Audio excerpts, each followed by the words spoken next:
Alrighty, let's do some testing of gameplay with Ral, Monsoon Mage, and cEDH. So we'll jump over into the list here. Let's go to playtest. Um, let's just restart a fresh game, and let's take a look at our first seven, assuming we're in seat 2, always for all these. Okay, so we've got a solve the equation, a flare, a see the truth to draw into more cards. This is an extremely mediocre hand. I would maybe keep this on a mold of 4. Um, and so let's go to second 7. Second 7. All right, so let's see if we can even turn this Mox Opal on. We kind of can't. We don't have any real mana as a result. No lands. Let's go to 6. So here we have 2 mana sources in a Chrome Mox Scalding Tarn.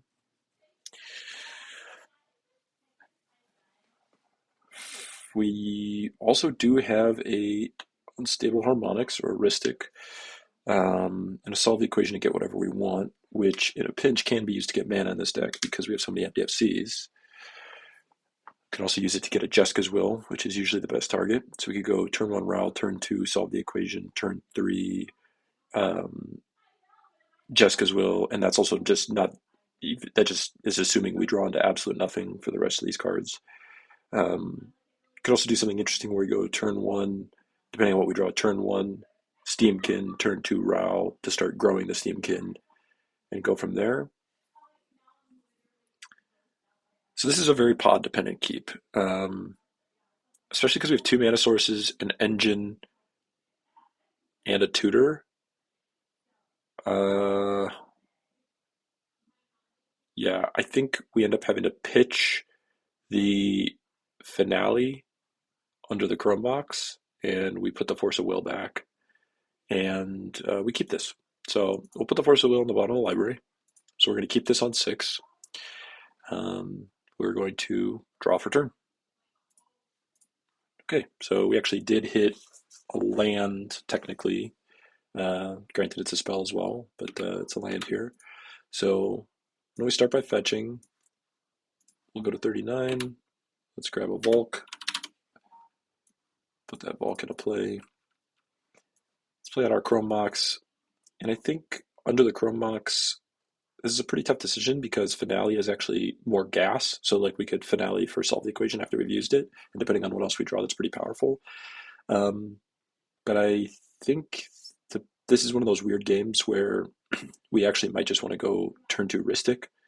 So we could go turn 1 Ral, turn 2 Ristic, and then go from there. And that pretty much just kind of like opens up the game to play however you want. And that also just depending on what we draw. So because of that, I think it makes more sense to keep the stable mana source and to put the finale underneath. So let's exile the finale. So we'll go turn 1 Ral, and then we will go to our turn 2. Interesting. Okay, so now we have a turn 2 flare. And what's really nice about this is this actually means that we're extremely likely to have our Ristic resolve. And I would sacrifice Ral in order to get my Ristic to resolve because we're so kind of all in on this draw engine game plan, especially because it's a turn 2 Ristic, which is early enough that it's pretty powerful. So let's play our MDFC for turn. We bolt it in, we go to 36, and we try to put a Ristic on the stack. Now, if someone fights over this, I'm for sure just sacking Ral to copy their counterspell to counter their counter, essentially. Now, if someone has an additional counterspell from here, yeah, we're just out of luck, and we're probably just out of this game. But although not completely, because we still have a runaway Steamkin and a solve the equation and 3 mana sources on turn 2.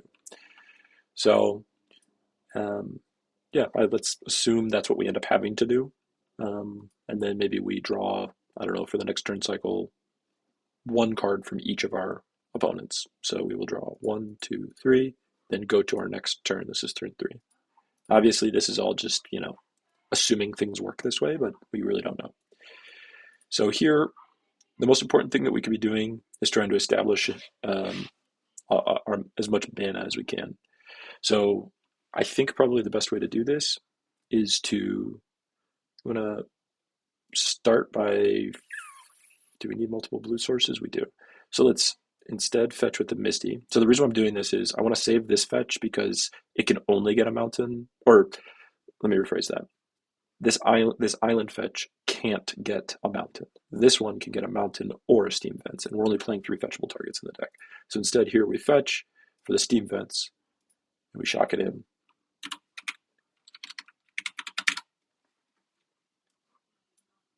Bring out the steam vents.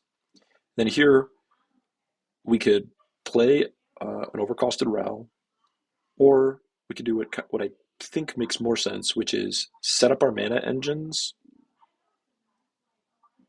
And in that case, maybe we don't shock it in. So, well, actually, no. I'd like to just, our life total doesn't matter that much in this deck. I'd rather just hold up mana to be able to snap in case we need to, like on a turn where maybe we're going to die from something else, or someone tries to kill our Steamkin or something like that, we can snap it back to our hand. So what I'm going to do here is use the Chrome Mox. So we're going to use double red for this, and we get to hold up every color of mana available while holding up a snap. The main reason why I'm doing it this way is because what I'd like to do on the following turn is go land, Ral, snap something, which is a ritual then because we untap 2 lands. And from there, we get to go off with solve the equation. Plus, we don't know what we're going to draw off the Ristic from there. And also, we have a runaway Steamkin going. So Ral can trigger the runaway Steamkin. And then whatever we get from solve the equation, let's say, for example, Jessica's Will or Rite of Flame, then we're really in the money from there. And yeah, we'll go to the next turn cycle. Again, same thing. Let's just assume we only draw 1 card from each of the players. 1, 2, 3. Now, in this case, because we've drawn Seething Song and okay, we don't have much else we can do at instant speed. So we likely aren't going to cast anything else unless we're like forced to snap something on their turn. We go to the next turn, we draw for turn. Okay, and then, depending on what the opponent has, this is a win locked up here. Intuition is a self-contained win. So, okay, well, let's play this out though, just so we can kind of see how this goes. So we go Ancient Tomb because it provides the most mana, pays for the most of the Ral cost. So we'll take 2 damage to do so. We'll tap the Chrome Mox for red, and the Volcanic Fissure also for red. And yeah, we'll cast Ral. Now, assuming Ral resolves, by the way, this puts a trigger on the runaway Steamkin. Assuming Ral resolves, then we can kind of play from here. And this is where the majority of this is kind of locked up. I think in order to be safe here, the thing that makes the most sense is it's either to snap or to Seething Song. So if there's a target that's on the field that's something that's dangerous, or something that, let's say, 2 of your other opponents are worried about one of your other opponents having a powerful creature in play, like I don't know, let's say it's a commander that we really want to get rid of, or like a Tymna and they have 3 other creatures in play already, and we know that's going to draw them a lot of cards. You can kind of politic your way into saying like, hey, I'm going to snap this Tymna that we don't draw 4 cards next turn. Now, players will see through this or do whatever, but this is probably the best politicking play you can do. So we snap the Tymna. This creates a Ral trigger, and I'm going to count Ral Storm up here in the tickets. So we'll go to flip a coin. All right, tails, we win the flip. Heads, for me, I always have heads is lose the flip, heads is damage. So tails, we win the flip. We choose not to flip it. We snap the whatever that specific creature is that we're concerned with. And then here, because the thing that we're likely the most choked on is overall mana, not individual pips, because we're going to end up casting a Seething Song, I think it makes the most sense to untap the Ancient Tomb and the Valk here. So we bring this to the yard, and now we're able to do a number of different things.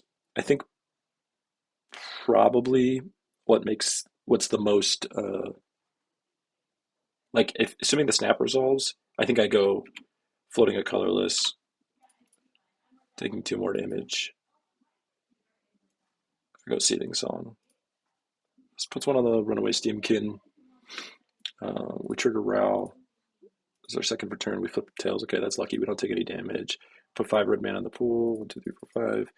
And then, so we now have 6 total mana. And from here, we can kind of just do whatever we want, really, because the intuition can really get us whatever we need. But I think the thing that makes the most sense like if you've resolved all these things up to this point, is to just really try to go off with solve the equation into likely either a Jessica's will or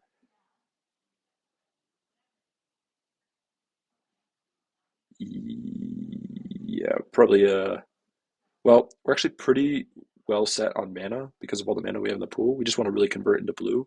So it probably makes more sense to go into Strike It Rich. So we go blue and 1 for solve the equation. We go to flip. Somehow we manage to win the flip again. We solve the equation. We go and grab Strike It Rich. There might be a better option here, but I'm just kind of walking this through. You can choose the line that makes no sense for you. Then we cast Strike It Rich. This is our 4th Ral spell for turn. Go down to 4. This triggers the Steamkin. And then we remove all these counters. We float 1, 2, 3 mana. We trigger Ral. We somehow don't take any damage again, which is crazy. We make a treasure. And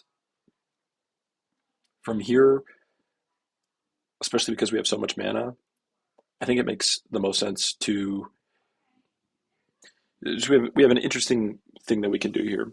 We can go Shatter Skull Smashing, where X is 1, I guess, if we want to, if there's a target that has 1 toughness on board, just to put another spell in the stack and a trigger Runaway Steamkin, and then flashback Strike It Rich. And that the total cost for all of this is going to end up being 2 red for the Shatter Skull Smashing, and then a red and a generic, which is also just the red that we have in the pool here. So it's going to cost us a total of 4 mana. And what this will do is put 2 counters on Runaway Steamkin, and it'll flip Ral twice, which will give us to that magic number of 6, which is really what we want. But it'll also put another treasure in play. So we'll end up with 3 red mana and a treasure in play. Now, the only downside to this is that if we do this, it means that we could flip Ral, and then there's a possibility where we exile Breach. But I think this is something that's worthwhile to see if that does end up happening, because I want to show you how to play through that line if you can. So let's just assume we do this. We Shatter Skull Smashing, put a counter on here. We kill something that we need to, or you don't even have to have a target. You could target your own Ral. It doesn't matter.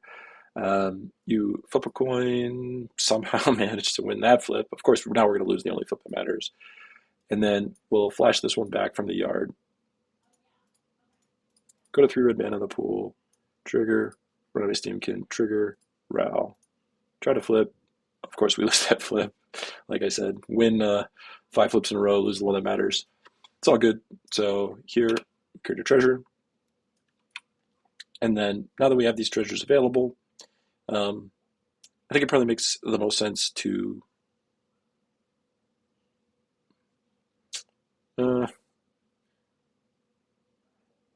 there's an argument where maybe play this Displacer Kitten first, and then you just try to use the Intuition to flip, and then if it doesn't, you can still use Displacer Kitten to flip your Ral once it's post-flip, but let's see if we can get there anyway. So we use a treasure and 1 red, cast Intuition.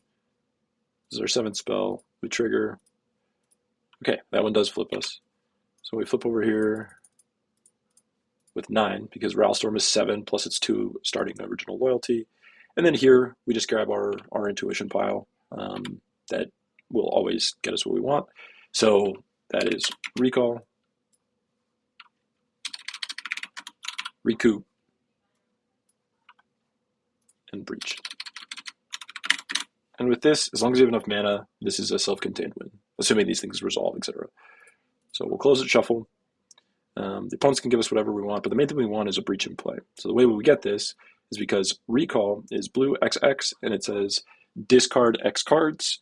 Once it resolves, it says discard X cards, return target card from your graveyard to your hand, or return X target cards from your graveyard to your hand, exile Recall. So obviously they're not going to give us Breach. So the next thing is, well, what if they give us Recall? Well, then if they give us Recall, we just cast Recall on Breach, and we only have to pay blue and 1 to do that. We have a treasure and 1 to be able to do that currently. If we do that, that means that uh, why is the recoup in the pile? Well, so they don't want to give us breach. They don't want to give us recall. So they have to give us recoup. So if they give us recoup, it's a red and a generic, and target sorcery card in your graveyard gets flashbacks. You give the recall flashback, then you cast the recall with flashback, then you cast the breach. So that's kind of the reason why this pile is redundant, regardless of what cards they give you. The worst thing they could do is give you breach. The second worst thing would be recall, and then the best thing they could do from their perspective is to give you recoup. So this hits the yard. Let's assume they make the right choice. And the reason why recoup is also nice is because it has flashback itself. So even if earlier in the game you had milled it or cast it or whatever, you can still use it as part of this pile. So give you the recoup, breach in the yard, recall in the yard. And the nice thing here is when you go to cast recoup in this specific situation, because you have 2 red mana, yeah, remember this costs 2 now because Ral's flipped, so you don't actually have the reduction anymore. You cast recoup, targeting the recall. This triggers the Steamkin, and then you immediately remove all these counters. 1, 2, 3, mana back in the pool. Now recall has flashback. Now before casting it, just given the board state, I would like to flip Ral, or alt Ral. So let's reset the loyalty counters and remove one. So we -8, and then here is where we flip all these cards. So 1, 2, 3, 4, 5, 6, 7, 8. Now this might seem like bad flips because all the permanents get permanently exiled. So exile, exile, exile, exile, exile. So we really only flipped 3 cards, but these cards are insane. So Rite of Flame for mana, Glimpse for card draw, and also mana on the end step if you want to trigger it that way, and Lava Dart. Plus, these 3 cards also represent another 3 mana with Runaway Steamkin. So this is actually really good for us. So in this situation, one of the things that makes the most sense too is that we can actually kill our Ral with a Lava Dart, which is another reason why I really like playing this card, is because the back half is a free flashback. So we could kill Ral with our Lava Dart, and that'll put a counter on Runaway Steamkin. And then we could Rite of Flame, which will put another counter on Runaway Steamkin, and that'll bring us up to 5 total mana, red mana in the pool. Then we can use 4 of that 5 mana to recast Ral. Then we can flash back Lava Dart if we want, or we can Glimpse. It makes more sense to Glimpse because then we could use the Lava Dart again to try to deal more damage to Ral if we needed to, etc. And it's a free cast out of the yard. But this basically just represents going up mana. This will be 3 red spells cast, which means it's actually going to go 3 red mana plus the Rite of Flame is 2, which means 5 total red mana, 1 of which we're going to have left over after we cast the Ral. So this will be positive 1 red mana, and it will recast Ral back into play. So let's do that. So we'll ping the Ral to the command zone. This is in the yard. This gets a counter. Rite of Flame puts another counter on here, puts 2 red mana in the pool, and we've now cast Lava Dart and Rite of Flame. So Lava Dart, Rite of Flame, that's up to 9. Now, with all of this, we have actually even more mana because the Ral is going to count towards the Steamkin. So we'll recast, dropping this down to 1 to cast it.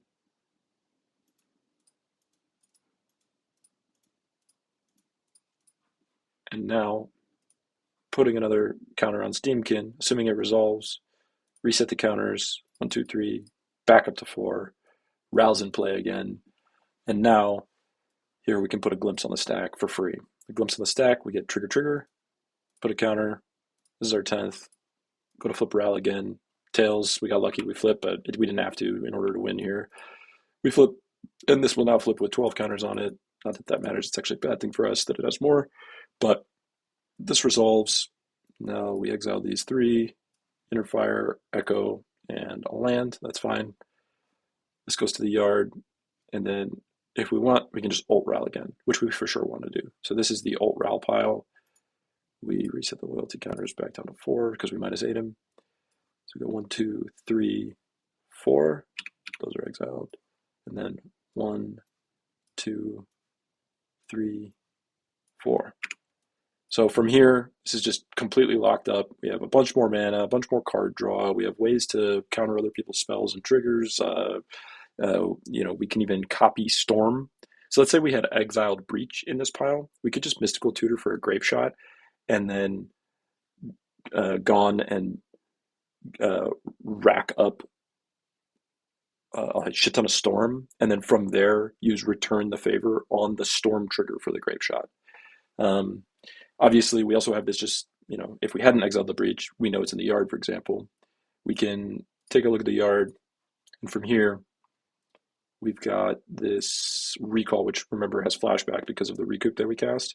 So we cast the recall out of the yard using the blue here and one. We could do it for more. As a reminder, you can do X's more. Oh, actually, we have a flipped route, so it costs more than that. So we cast this, targeting our breach, gets exiled permanently. This goes up to 11. The breach now comes back to our hand, and we just cast the breach for the 2 mana. As a reminder, we have all this to make more mana. This triggers here. Now we have a breach, and now we can just go off from here. Everything in our yard now is breachable, and this is just a self-contained win from here. Sorry, that was very convoluted, and it was also on turn 4. I don't know that this is the way that things would play out, because as a reminder, this entire time we had a Rhystic Study in play, so we probably would have drawn just a fuck ton more cards than what we actually did here. But I just wanted to keep it a little bit more streamlined. If this was too complicated or too long, let me know. If this is helpful at all, let me know as well. So I just wanted to add a quick little follow-up here. I realized in reviewing that that was actually the 3rd time I had cast Ral, which means that instead of it costing 4, it should have cost 6. But if you go back to that moment in time in the video, I actually had the ability to go that route instead. So what we could have done is cast an additional spell off of the Runaway Steamkin, which could have been either the Glimpse or the flashback of the Lava Dart. That would give us the additional mana that we needed to rack up the Steamkin to create more red mana and to cast Ral. The other route that we could have gone is use the treasure that was in play plus the 5 red mana. Either way, once doing this, we had 2 more free spells, which was the Glimpse and the flashback of the Lava Dart, which you saw then flips the Ral and racks up the Steamkin. And from there, we hit Rituals, which would have given us enough mana plus Reckless Impulse, etc. And we always had a backdoor of Time Twister, God forbid anything goes wrong. And it still would have resulted in a flipped Ral, another alt, etc. Also, on top of all of this, the line that I explained around Grape Shot plus Return the Favor for the Storm trigger. So once you rack up a bunch of Storm, and then you go Grape Shot, you return the favor, the Storm trigger itself. Once that resolves, then you have 2 copies, 2 Grape Shot casts, basically. So you get like double Storm there.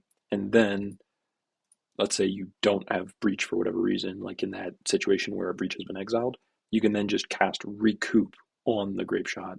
And so that will be a 3rd Grape Shot. And usually 3 Grape Shots, once you've racked up that much Storm, is enough to kill at least 2 players, but usually the table. So you just rack up a bunch of Storm, you spin your wheels a whole bunch, you cast as much stuff as you can, and then after you've got all that done, then that's when you go Grape Shot, into Return the Favor, into Recoup Grape Shot. So yeah, just mentioning those lines to kind of clarify a little bit.